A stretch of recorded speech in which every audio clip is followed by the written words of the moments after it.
Boa, galera. Boa tarde para todo mundo que está em casa. Muito obrigado por estarem aqui. Quero tentar compartilhar um pouquinho aqui do quem é quem no PHP assíncrono, para ver se a gente consegue tirar algumas dúvidas, desembolar esse meio de campo, e vamos lá. Primeiro, falar um pouquinho de mim. Eu sou o Rafa, eu trabalho no PicPay já há um pouco mais de 2 anos. Eu também me auto-intitulo PHP entusiasta, eu já trabalho com PHP desde o começo da minha carreira, então eu passei ali pelos frameworks mais básicos, como CodeIgniter, passei já bastante pelo Laravel. Hoje, boa parte do meu dia eu trabalho em cima do HyperF, então eu já tenho um tempo aí, já peguei já uns projetos bem bucha, uns cakes 2.4, então tenham compaixão, né, pela minha pessoa. Eu gosto muito de RPG, eu gosto de card games, eu gosto de quadrinhos, eu gosto de comics. Então venham falar comigo sobre isso. Eu adoro falar sobre os meus hobbies, né? E para quem está só me ouvindo, eu sou um homem negro, eu tenho o cabelo todo trançado, e eu estou vestindo um moletom roxo, que estou parecendo uma fatura do Nubank. Uma fatura cara do Nubank, mas uma fatura do Nubank. Então, vamos lá, galera. Para a gente falar um pouquinho do PHP assíncrono, a gente tem que falar também de como ele funciona normalmente no PHP FPM tradicional. Todo o processo de PHP ele é, por padrão, bloqueante. O Vinícius trouxe isso um pouco mais cedo, mas acho que faz sentido a gente reforçar. Então, no meu pseudocódigo aqui, eu teria, por exemplo, uma validação de uns dados, eu teria um processamento desses dados, eu teria esses dados salvos no meu banco de dados e eu teria um disparo de uma notificação. E qual é o problema disso aqui? Nenhum. Até ele ser um problema. Então, pode ser que nessa minha etapa do salvar no meu banco de dados, eu tenha um problema de performance. E aqui o meu disparo de notificação ele nunca aconteça. Eu começo a ter problemas de performance, problemas de escalabilidade, porque ele, feito de maneira sequencial, eu tenho, às vezes, um problema de timeout, né, durante todos esses meus processos aqui.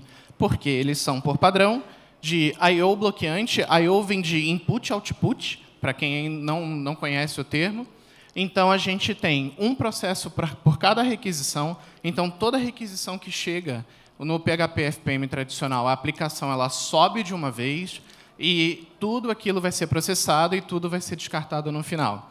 Quando você lida com um cenário de uma aplicação que ela tem poucas requisições dias, poucas requisições minuto, isso aqui não é um problema, né? Quando a gente começa a ter centenas de milhares de requisições minuto, que aí começa a ser um problema, sim, começa a virar um gargalo. E aqui eu trouxe um pouquinho sobre como é um processo hoje, uma visão bem simplificada. Então, a gente tem uma requisição, que, por sua vez, cai no servidor. A gente tem uma tradução do Apache, que leva para um arquivo PHP, que vai executar todo o seu processo em PHP, vai fazer suas chamadas de banco, tudo o que você precisa. Tudo isso é renderizado no HTML, que volta aqui para o browser. Então, esse seria o ciclo mais simples assim, de uma requisição PHP, olhando muito de alto nível. Dentro desse processo, acontecem algumas coisas que a gente chama de threads. E o threads ele pode ter uma ou mais dentro de um processo. Ele começa sempre com uma, então pelo menos uma ele vai ter. E dentro desses processos a gente tem threads que podem concorrer ali paralelamente, mas tanto o processo quanto as threads elas são gerenciadas 100% do tempo pelo sistema operacional. A gente, como desenvolvedor, a gente não consegue controlar muito esse fluxo dentro de um PHP FPM tradicional, né? Então, isso aqui acaba sendo muito abstrato para um desenvolvedor PHP, porque a gente não precisa se preocupar com isso. Então, sempre que a gente vê, por exemplo, cenários de assincronia, então, eu quero trabalhar com PHP de maneira mais assíncrona, você precisa avaliar se você realmente precisa disso, porque esse gerenciamento de recursos é uma vantagem, é uma maldição e uma bênção. Então, assim como todo mundo fala, a resposta sempre depende, né? Então, você precisa sempre avaliar a volumetria e ver se o PHP FPM tradicional já não atende você com isso. Dito isso tudo, Quando eu comecei a procurar um pouquinho sobre PHP assíncrono, eu me deparei com um monte de termos como green threads, promises, generators, coroutines, fibers, parallel events, ULI, AMPHP, React, blá. E aí eu pensei, tem muita coisa para aprender. Eu nem sei direito quais são as diferenças entre essas tecnologias. Quando eu converso com outros desenvolvedores que nunca trabalharam com a sincronia, eles também ficam perdidos, né? Então, vamos tentar dar passar um pouquinho. E eu vou começar pelo que é mais diferente, que são os eventos. O evento é uma maneira que eu tenho de poder falar para os meus sistemas que alguma coisa aconteceu. É uma maneira da gente desacoplar componentes dentro de uma aplicação, porque dentro daquele meu exemplo lá, uma vez que eu salvei no banco, eu não preciso necessariamente, de forma síncrona, mandar minhas notificações do app, mandar os meus e-mails e a minha comunicação com o meu usuário. O que eu posso fazer ali é avisar para todo mundo que uma compra foi feita. Então, uma compra foi feita e todo mundo pode, de maneira reativa, reagir àquilo. Então, se você tem um componente de e-mail, ele viu que uma compra foi feita, beleza, ele vai lá e manda o e-mail dele de maneira síncrona. Se você tem um disparo de uma push notification no seu app, ele consegue ler aquela fila e entender isso. Os eventos, no geral, eles funcionam como a gente tem um produtor de um evento, então uma compra foi feita e um evento foi produzido. Isso pode ser mandado para diversos tópicos que eles estão preparados para receber esses eventos, que, por sua vez, a gente tem diversos consumidores desse evento. Cada consumidor decide o que vai fazer com aquele evento. Se é um disparo de alguma coisa, se é uma positivação, se é uma baixa de um estoque. É esse consumidor que vai ter essa responsabilidade, não mais aquela requisição síncrona que você acabou de fazer. E eu trouxe o evento primeiro porque eu acho que, de tudo que eu vou falar aqui, ele é o que é o mais diferente. Ele é um pouco mais voltado para desacoplamento mesmo assim, de componentes dentro de uma aplicação. E, portanto, todos os outros temas eles são muito linkados entre si. Então, bora lá. Vamos começar com generators, e eu trouxe aqui um pseudocódigo que existem poucas verdades universais quando a gente está falando de software. Então, tem muito depende, tem muito caso a caso, mas eu trago uma verdade universal para vocês hoje. Em determinado momento, não importa a sua aplicação, uma planilha CSV vai estar envolvida. Entendeu? Pois é. E aí, todo mundo já passou por uma situação muito parecida, assim, de eu tenho uma planilha, porque eu tenho ali um fornecedor, esse fornecedor ele é pouco... ele tem uma equipe de desenvolvimento muito pequena, ele não consegue me entregar APIs, mas eu preciso integrar com ele, porque a minha empresa tem uma parceria ali com a empresa dele, e aí esse fornecedor ele fala, beleza, eu vou te mandar um arquivo CSV todos os dias, e você vai bater no meu FTP para baixar ele. E aí você começa a entrar em desespero, mas você vai fazer isso, porque é assim que a gente trabalha. E aí todo mundo, numa vez, assim, quanto que é a volumetria disso? 1000 linhas ali por dia, né, no máximo, estourando 1000 linhas. Beleza.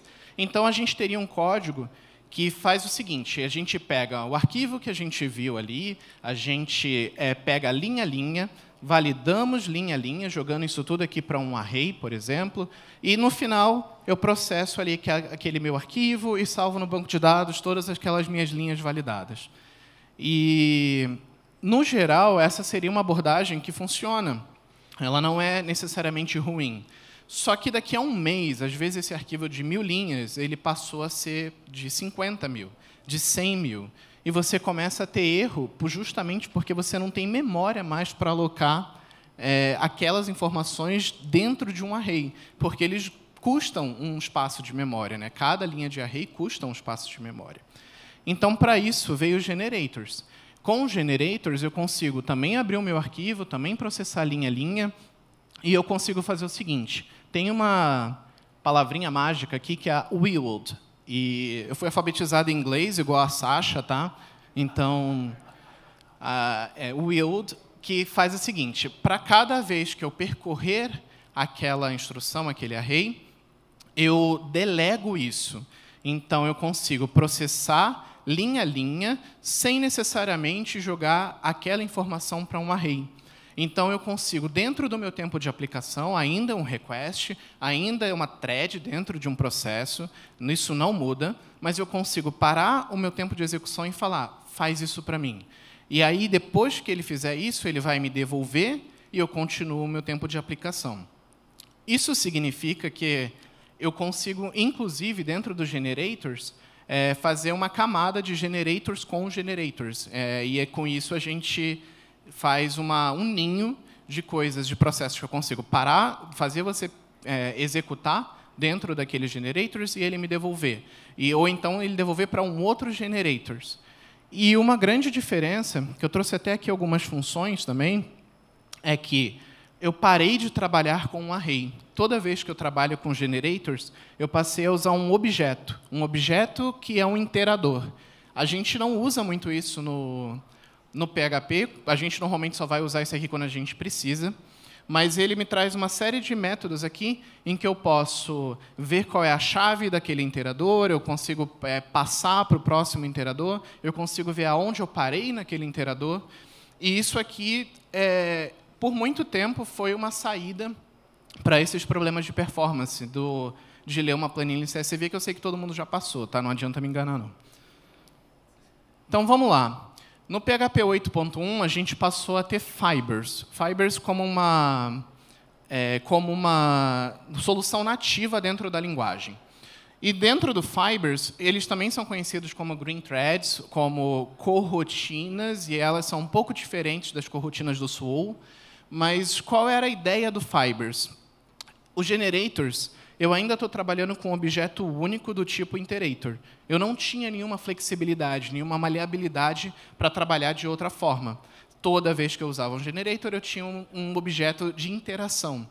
E isso mudou um pouquinho com fibers, porque com fibers, ele me permitia, a tempo de execução, pausar, fazer uma chamada para um outro método, que ia resolver e talvez ia me devolver para a minha aplicação. Então, eu parava, delegava um trabalho, ele fazia aquele trabalho, não importa o quão longo ele era, e ele me devolvia para o meu tempo de execução e eu continuava fazendo.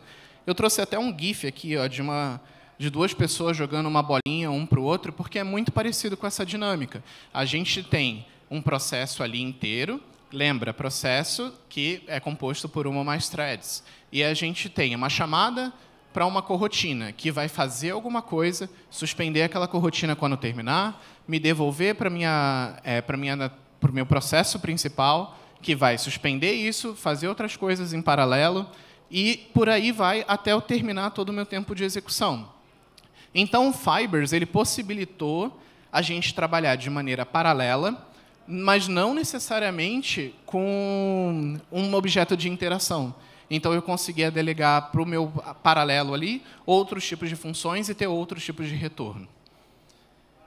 E aí, beleza. Mas isso tudo, ele é realmente assíncrono? O que vocês acham? Não? Está sabendo muito, hein? Então, vamos lá. Por que isso não é assíncrono? Porque tudo que eu trouxe agora de exemplo, eles são exemplos de paralelismo.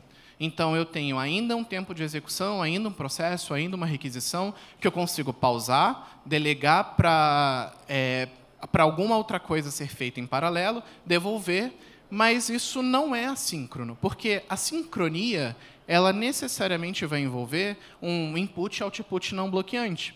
Então, eu delego determinadas coisas a serem feitas e eu não me preocupo se eu vou voltar ou não para aquele meu tempo de execução se eu não precisar.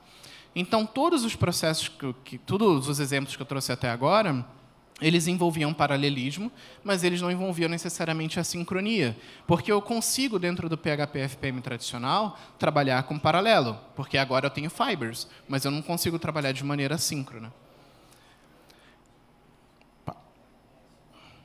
E aí aqui eu trouxe um exemplo do mundo real, e eu já quero engatar no conceito de promises, de uma promessa.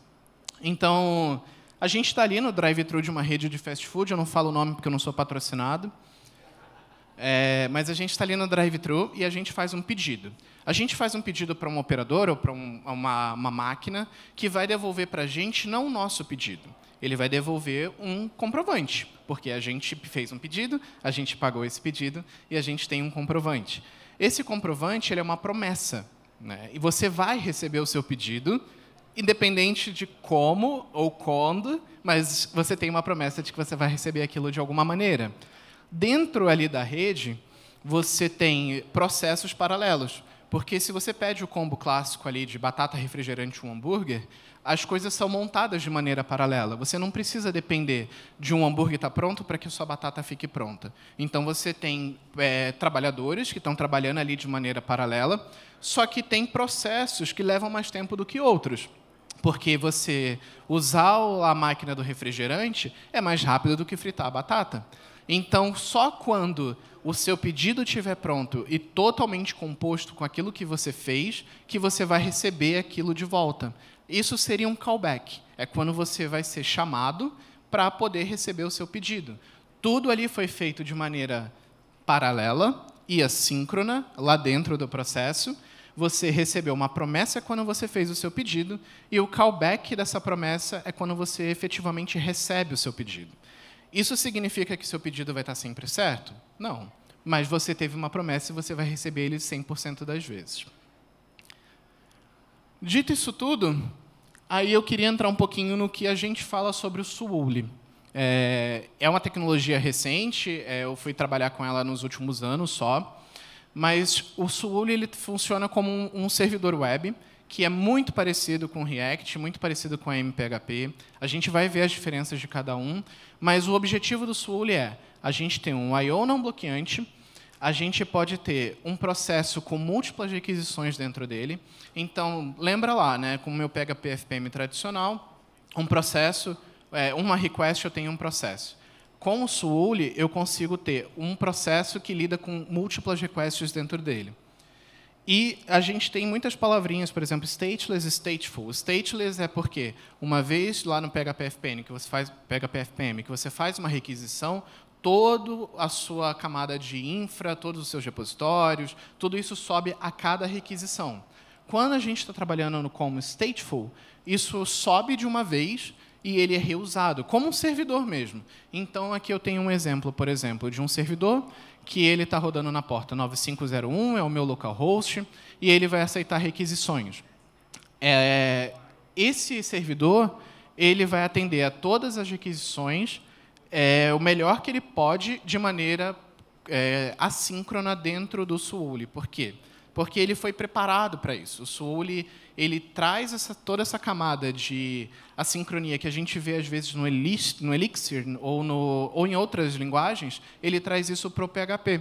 Ele possibilitou o trabalho e reuso de componentes dentro do PHP. E se vocês acompanham aí a bolha dev, né, vocês repararam que teve o evento do ano, que foi a rinha de back-end, né? Então, quem acompanhou a rinha de back-end pôde perceber que, sem o Suuli, o PHP ele não fica competitivo quando a gente fala de performance perto de outras linguagens, como o Rust, como o Elixir, porque, como o Go também tem uma performance incrível, justamente o que ele faz, o que ele entrega, não era compatível com isso, né? Nunca foi um problema do PHP lidar com múltiplas requisições segundo e poder continuar vivo para contar a história, sabe? Era um problema novo, é um problema que a gente está lidando agora, e o Suuli veio para tentar resolver isso. Então, vamos lá. Vamos falar das diferenças principais do Suuli com PHP FPM. O Suuli ele roda como CLI, então ele não precisa de um servidor, ele não precisa de um Apache, ele traz suporte a outros protocolos, o Apache ali e o Nginx, Nginx, eu fui alfabetizado em inglês. Ele só suporta HTTP, então a gente tem suporte a UDP, TCP com o Suuli. O PHP FPM ele é perfeito quando a gente não precisa pensar em gerenciamento de recursos, quando eu não preciso, por exemplo, me preocupar com isso, né? Já com o Suuli, ele traz uma camada um pouco mais complexa, porque eu tenho todo aquele recurso que eu disponibilizar, ele vai ser compartilhado entre requisições. Tudo que for global, por exemplo, também pode ser compartilhado dentre essas requisições. Então, eu trago uma complexidade maior para a minha aplicação e para os meus desenvolvedores como um todo. E a gente, por exemplo, tem que ter um certo cuidado quando a gente não está gerindo recursos de uma maneira que... Quando a gente precisa se preocupar com esse gerenciamento de recursos, grandes poderes, grandes responsabilidades. E, vamos lá. Qual é a diferença, então, Rafa? Se eu tenho, por exemplo, esse web service aqui, ele é muito parecido com o web service de React, ou do AMPHP. Qual é a diferença, então? O que o Swole traz diferente? Tanto o AMPHP quanto o React, eles são bibliotecas, eles são um conjunto de bibliotecas, e eles funcionam em uma camada diferente do Swole. O Swole ele é uma extensão, então você tem ali tudo... uma carga diferente que é aplicado quando você tem um servidor baseado em Swole. Ele pega algumas funções nativas do PHP que, por padrão, são bloqueantes e entrega para você a mesma função que você já está acostumado a fazer. Acho que os grandes exemplos é o FileGetContents, o curl, o PDO, que são bloqueantes por padrão. Para um ambiente de Swole, ele é traduzido para assíncrono. Então, você consegue, usando as mesmas funções que você já conhece, você consegue trabalhar de maneira síncrona. Isso não acontece no React ou no AMPHP. Primeiro porque eles estão em outra camada, eles são bibliotecas, e você precisa aprender como fazer as coisas dentro dessas bibliotecas. Então, há aí um trabalho de você se atualizar, ver ali como é feito. E acho que a principal diferença também é que tanto o React quanto o AMPHP, eles trabalham com Event Loop. Então, quando eu delego alguma coisa para ser feita em paralelo, ele fica ali esperando.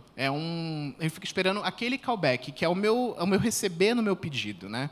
E aí a gente, às vezes, pega algumas aplicações que a gente delega isso, espera um retorno, que vai delegar também, vai esperar um retorno, e a gente entra num cenário de callback hell, que outras linguagens têm. Então, se você já fez manutenção de algum callback hell em PHP? Deus te abençoe, tá? Economizou alguns anos de vida, porque quando você precisa da manutenção nesses loops de eventos, normalmente é bem complexo.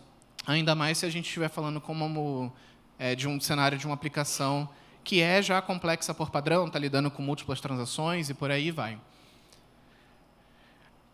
Então, voltando aqui, essa seria a diferença básica do Swole, do React e do AMPHP. Quando que eu posso usar qual? Quando que eu devo usar qual? Se você tem acesso a instalar extensões no seu servidor, então não é uma hospedagem compartilhada, você tem uma certa maleabilidade nisso, vai de Swole, porque hoje ele consegue trazer ali por debaixo dos panos a performance que você precisa dentro da sua aplicação. Se você quer começar a trabalhar com assincronismo, com paralelismo, e você não tem acesso a isso, pode ir de React PHP a AMPHP. Teve uma versão nova, recente do AMPHP, está bem legal. Então, são propostas diferentes. A gente não tem bala de prata, então a gente vai usar aquilo que melhor convém dentro da situação que a gente tem. E aqui eu trouxe, eu não sei se dá para ver direito, assim, porque acabou ficando meio escuro, mas aqui eu trouxe uma coroutine em Swole. Eu falei que coroutine lá atrás era o ponto de você parar a execução da sua aplicação, delegar um processo, delegar alguma outra coisa para ser feita e esperar esse retorno, né? Isso é o conceito de coroutine. Se eu consigo parar a execução e fazer alguma outra coisa em paralelo, isso é corroutinado. Mas no Swole, a coroutine ela funciona um pouquinho diferente. Então, eu tenho aqui, por exemplo, um array simples com meu nome, minha função shitposter, e aqui eu tenho, por exemplo, umas coroutinas, você vai ver que tem um Go aqui. Por que eu tenho um Go dentro do PHP? Porque as coroutinas do Swole são baseadas em Go. Você consegue, inclusive, usar códigos em Go dentro da sua aplicação em PHP. E aqui eu tenho dois FileGetContents, e eles dois têm o mesmo retorno, e, por fim, eu tenho uma publicação aqui numa fila. Esse meu exemplo aqui, nos dois FileGetContents, eles vão acontecer de maneira assíncrona. Se eu tiver, por exemplo, um atraso de 5 segundos aqui, ele não vai ser sentido nisso aqui. Então, eu consigo pegar a minha aplicação e fazer, por exemplo, validações que normalmente eu faria de maneira sequencial, eu consigo corrotinar todas elas. E pegar, por exemplo, eu preciso validar esses dados, preciso validar o meu usuário, preciso validar meu endereço. Tudo isso você consegue delegar para corrotinas. Então, se você tem uma validação que, no geral, demoraria, por exemplo, 1 segundo, falando de uma validação extremamente simples, você, com corrotina, isso vai cair para milésimos de segundo, porque tudo vai estar sendo feito de maneira paralela, de maneira assíncrona, e aí é realmente um assincronismo de verdade, porque a gente consegue delegar que isso vai ser feito, e o Swole abstrai toda aquela complexidade do React, do AMPHP, de usar métodos que são específicos dessas bibliotecas. Então, a corrotina em Swole ela funciona mais ou menos dessa maneira. E quando eu falo, por exemplo, de corrotina no Swole, eu estou falando de... O Swole em si, né, ele é um gerenciador de recursos. A gente consegue distribuir ali os recursos. Eu subo um servidor, toda a minha conexão no banco vai ser reusada e por aí vai. Mas o quão rápido isso é? Porque a gente está falando aqui de conceito. Né? Então, beleza, eu tenho uma validação rápida, ela ficou um pouquinho mais rápida. A gente está falando realmente de uma economia de recursos muito grande. Cada corrotina em Swole, ela tem... Se eu fosse chutar, por exemplo, um request simples no PHP FPM, ele vai usar ali mais ou menos uns 2 megas, 2,5 megas de memória. Isso é um recurso. Né? E quanto mais a gente tiver de request, mais esses recursos vão precisar escalar para poder atender todos os usuários. Quando eu estou falando de uma corrotina de Swole, ela tem 8 kilobytes. É o peso que ela tem. 8 kilobytes dentro do meu espaço de memória. Então, quando a gente coloca ali para múltiplas aplicações e para múltiplas requisições, o ganho ele é escalável, ele é enorme, porque eu começo a reusar esses recursos e que, por sua vez, eles são recursos mais leves do que no PHP FPM tradicional. E aí eu comentei um pouquinho, né, da diferença das corrotinas em Swole, das corrotinas do Fibers. Então, o Fiber ele tentou resolver... Ele é polêmico até. Na RFC do Fiber ele foi bem polêmico, porque ele tentou resolver um problema, mas ele ainda não resolveu da maneira que ele deveria. Porque se eu tenho um request, e que um request ele tem processo, o processo ele tem pelo menos uma thread. Tudo que eu fizer dentro daquela Fiber, tudo que eu tiver ali dentro mesmo que eu esteja delegando ali num paralelo, num PHP FPM, eu ainda estou à mercê desse processo. Esse processo ele ainda pode ser interrompido pelo sistema operacional, se ele precisar de mais recursos. Ele ainda vai ser interrompido se, por exemplo, eu tiver um conflito ali de algumas coisas. Então, a corrotina em Swole, ela trouxe essa diferença. Então, eu não estou mais lidando só com um cenário de paralelismo. Eu estou lidando, literalmente, com um cenário de assincronia. E essa é a grande vantagem hoje da gente trabalhar com o Swole num ambiente produtivo. Em um ambiente real, por exemplo, a gente consegue, chutando aí, por exemplo, a gente consegue lidar com centenas de milhares de requisição minuto sem precisar escalar todos os meus recursos. Eu consigo fazer isso com pouquíssimos pods de Kubernetes.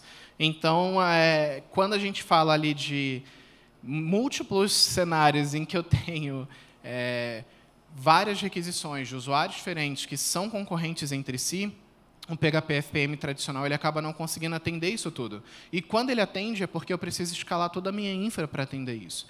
Então, eu consigo, com o Swole, trazer esse gerenciamento e reuso de recursos de uma maneira simples para quem desenvolve, porque você também não precisa aprender nada do que está ali por debaixo dos panos. É importante você aprender, é importante você saber, mas você não precisa de aprender isso antes de começar a desenvolver com o Swole. E aí, beleza. Quando a gente fala do Swole, a gente tem 2 frameworks aqui que normalmente são bastante citados, que é o Laravel Octane e o HyperF. O HyperF é onde eu trabalho hoje, é o que eu uso no meu dia a dia. E o Octane, eu fiz alguns experimentos nele para ver algumas coisas. Qual é a diferença dos dois? A principal diferença, o Octane ele também é baseado em Swole, então ele também vai subir um servidor, só que ele não dá suporte nativamente a corrotinas. Então, quando você faz alguma função que por padrão já é bloqueante, o Octane ele não consegue trazer isso para a sua aplicação. Talvez, daqui a algum tempo, né, como ele foi adaptado, o Laravel foi adaptado para usar o SUL, talvez daqui a alguns anos, né, fique legal e a gente consiga ter suporte às coroutinas. Mas não é o caso de hoje. E já o HyperF ele foi criado, pensado, já baseado em SUL. Então, ele tem suporte nativamente às coroutinas, ele traz toda a estrutura de framework que você precisa, então, rotas, tudo aquilo que já... As abstrações que a gente usa do nosso dia a dia para produtividade, o SUL em si ele não traz, porque ele não precisa se preocupar com isso, ele é uma extensão. Já os frameworks eles trazem isso, essa estrutura de abstração de framework, e, então, rota, controller, todas essas coisas. Mas hoje, por exemplo...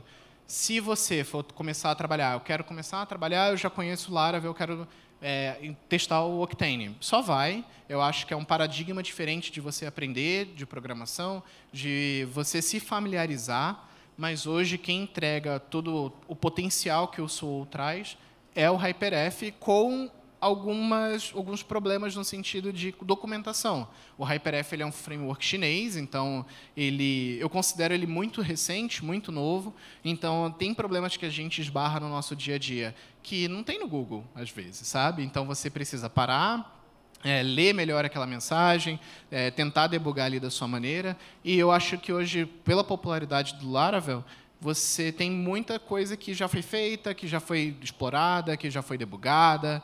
Então, tem essa desvantagem de você já começar com HyperF. Muitas vezes, as suas dúvidas não vão estar na internet e vai requerer um tempo maior ali de você entender melhor aquele cenário.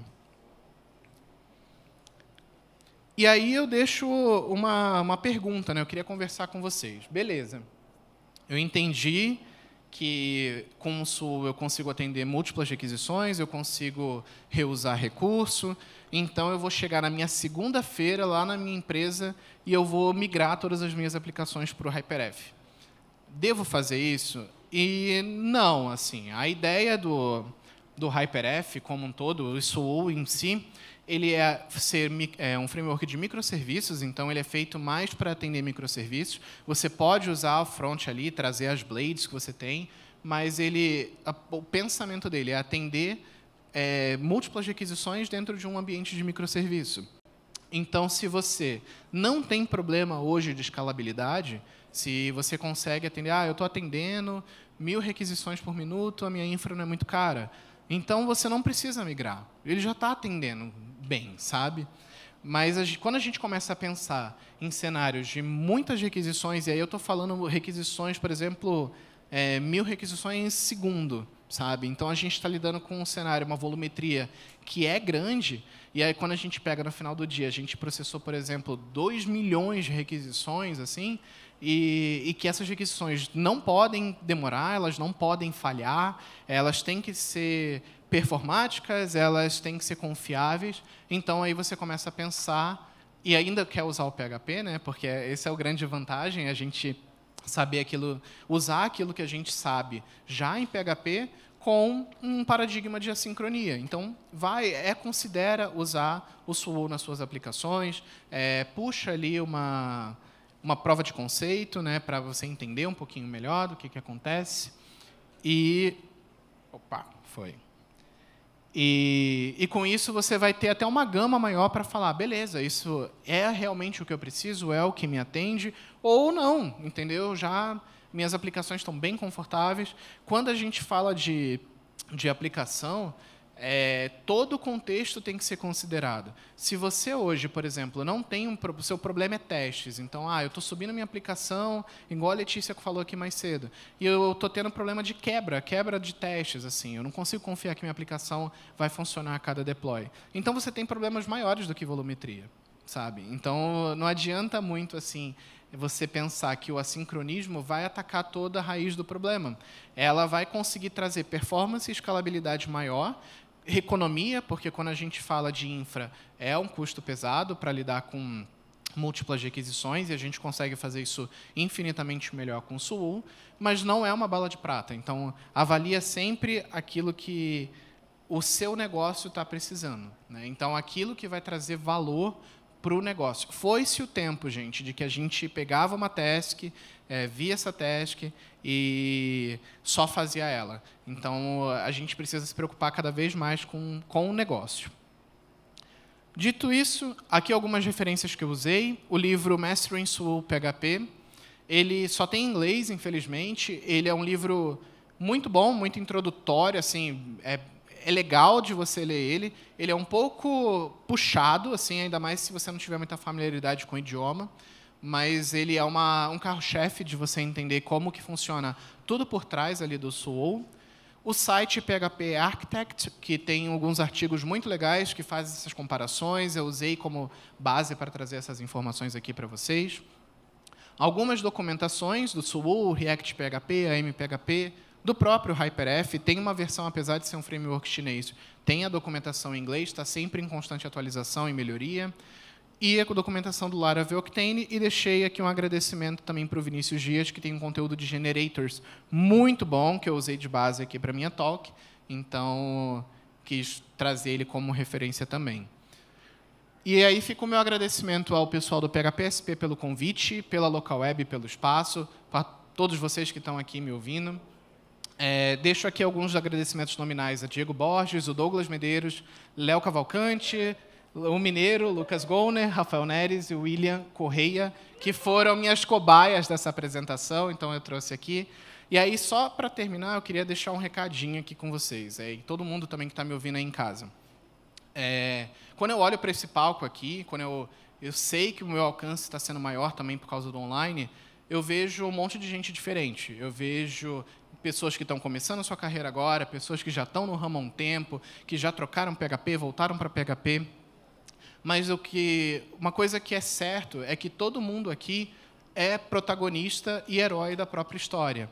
Então, está todo mundo correndo, está todo mundo se atualizando, está todo mundo estudando, e eu não consigo tempo de estudar, trabalhar, faculdade. E quando a gente olha para o lado, a gente, às vezes, vê um mundo perfeito.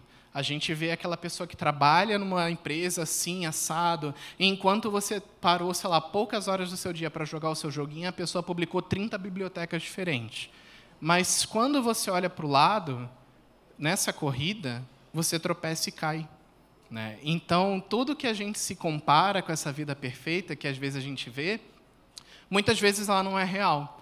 Então, no mundo que a gente pode ser qualquer coisa, dentro da tecnologia, fora da tecnologia, eu admiro muito quem é gentil, principalmente com os nossos pares e conosco, porque todo mundo se cobra muito. É a única verdade que a gente tem aqui, que todo mundo se cobra muito, a gente tem sempre mais. Então, vamos ser gentis aí e colhem na comunidade, porque é o que a gente tem no final do nosso dia. Valeu. Salva de palmas aí para o nosso querido Rafael. Só alegria. Muito bom, muito bom, muito bom. E aí, qual que é o rolê agora? Então, eita, fé, até a ola aqui. Vamos Torcida então, organizada. Eu não paguei ninguém para estar aqui, tá? Não, até parece. Então, Luiz Felipe perguntou o seguinte, lá do pessoal da Internautas aí, ó. O Swole seria compatível com frameworks mais antigos, tipo uma aplicação Salex com PHP 7.3? Aí você está pedindo muito. Assim, é compatível, você vai precisar fazer diversas adaptações, mas é possível. Só que, em questão de performance, a gente teve muita mudança boa no PHP 8.0. Né? Então, essas aplicações que são mais antigas, 7.3, você vai ter que fazer essa adaptação manual, não tem nada assim já pronta, e você não vai ter tanto ganho. A gente, numa aplicação 7.3 que está rodando, está em ambiente produtivo, não mexe, sabe? Usa, talvez, parte daquela aplicação. Então, eu tenho um módulo ali. Então, você migra esse módulo para uma arquitetura mais nova e você começa a estrangular do antigo até que você tenha tudo no novo. Mas é a dica que eu dou, assim, senão você tem muito trabalho para adaptar tudo o que você precisa. Show de bola. Alguém tem uma pergunta daqui? Alguém daqui tem uma pergunta ali, ó. Opa. Tudo bem? Adaptador?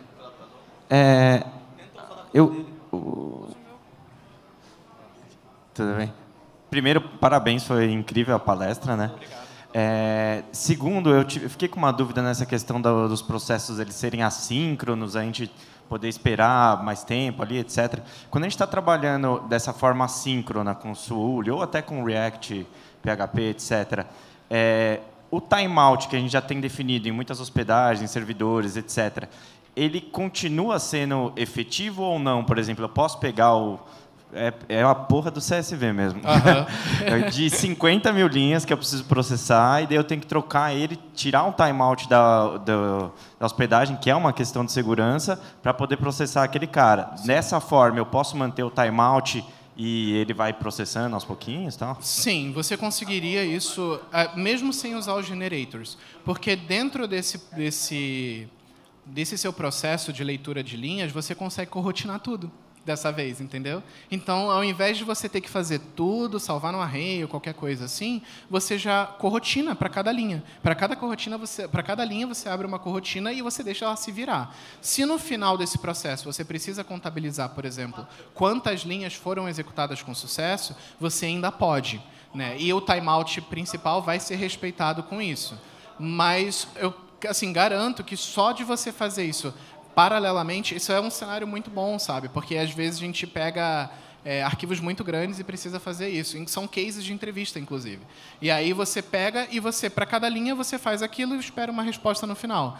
Elas, por si, elas são independentes, cada corrotina, que pode chamar outras corrotinas. Mas só de você ter essa finalização, assim, mesmo que você precise dessa resposta, você vai ter um tempo de resposta muito menor do que seria sequencialmente. Então, o tempo de resposta em si ele é respeitado, mas eu garanto que ele vai ser muito menor do que você espera. Boa. Mais uma pergunta aí, pessoal. Só mais uma. Cadê a galera da pergunta aí? Deixa eu pegar aqui mais uma online. Calma aí. Se lembrar de outra pergunta também, eu vou estar aqui os 2 dias do evento. Senta, vamos conversar. Quais são os casos que você tem, às vezes, ali na sua empresa, se resolve, se não resolve. Então, beleza, aqui, ó. O Ricardo Kowalski.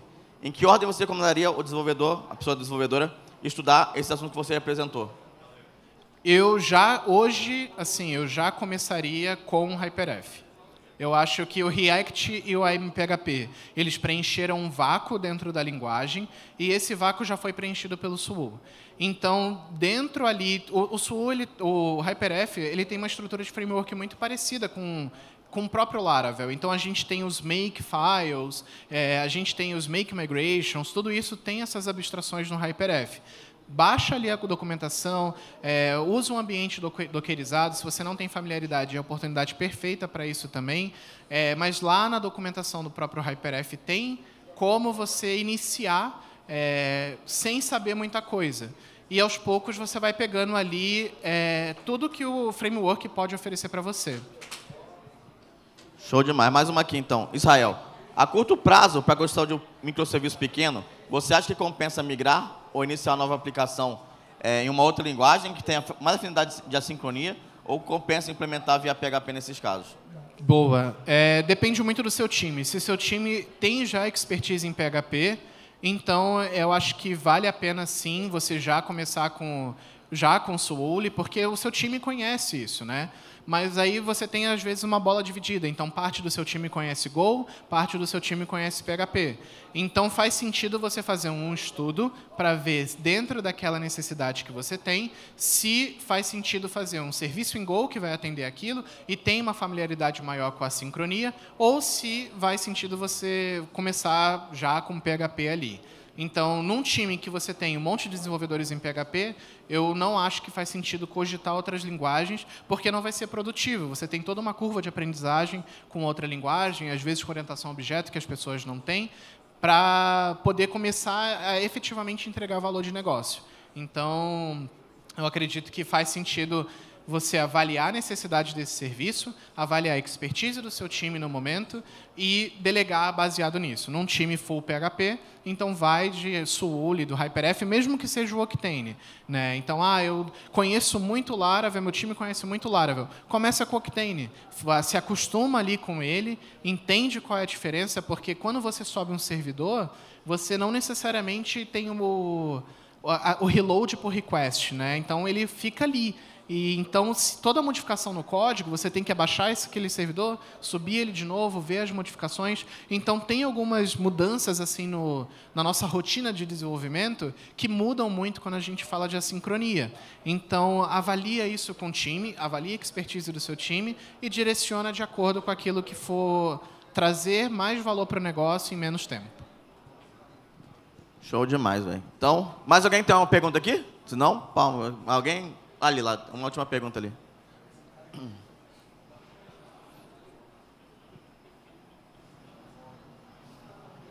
Aprendeu um pouco. Opa, aprendi. Boa. Parabéns pela palestra, cara. Obrigado. Muito bom.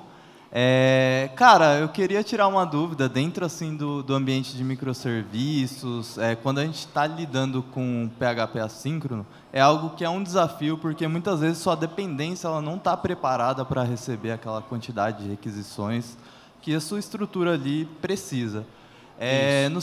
No seu ponto de vista, assim, como que as pessoas elas podem, o que elas podem estudar para que elas não acabem fazendo um DDoS nessa dependência, tipo, mandando muita requisição até essa dependência cair? Boa. Eu acho que não tem muito caminho fácil, né? Porque se você tem um endpoint, ele está acostumado a receber um determinado número de requisições e de uma hora para outra isso aumenta assim de forma drástica, a infra não está, provavelmente mesmo que seja uma infra autoescalável, ela não está muito preparada para receber aquela quantidade de requisições.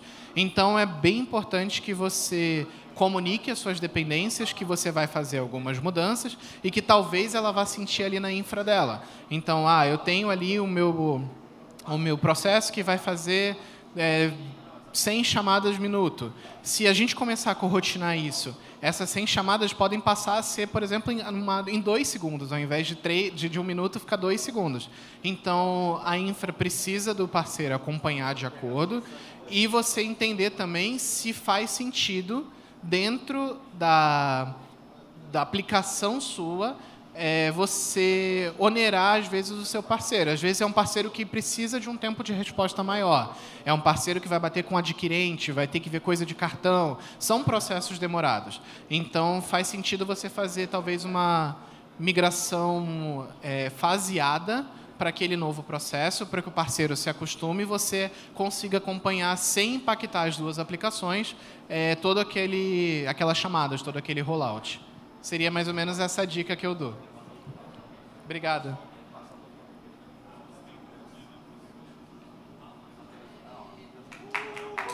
Salve de palmas, pessoal, para o... Obrigado. Rafael. Obrigado, Rafael. Coração, mano. Tamo junto.